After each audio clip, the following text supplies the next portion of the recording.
So joined by Alex Sobel. Alex, you're MP for?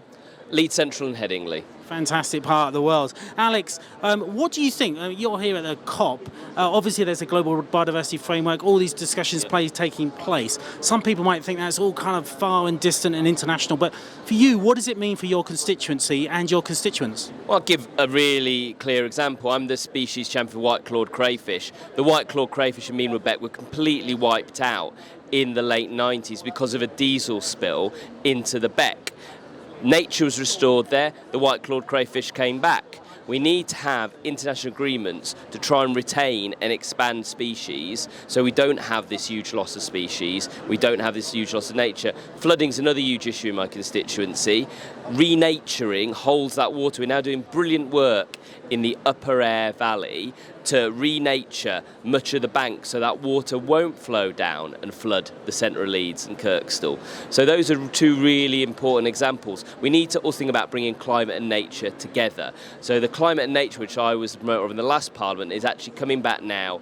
Number 4 in terms of Prime Member's Bill. We're going to have the second reading January 24th. It brings targets so that climate and nature aren't in competition. Sometimes the energy transition, for instance, might compete with nature, a big solar farm, for instance. So we need a framework that ensures we protect nature while also trying to mitigate against climate change and stick within that 1.5 degrees framework, which the other COP, not this one, the climate COP next month, looks after. We can't have one set of targets impede another. And so it's really important those two things work together. And in the UK, this will be a world leader bill. Nobody else has done this, the Climate Nature Bill.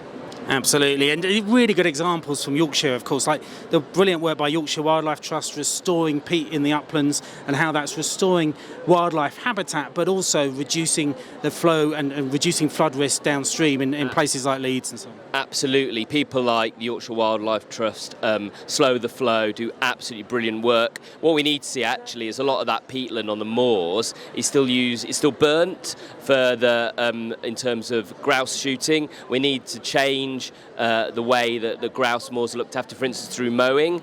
Nobody's really against the practice. It's about protecting that peatland, and so we need to see work on that to ensure that we're protecting that peat, we're protecting the rivers, but we're allowing people to carry on with their recreational activities.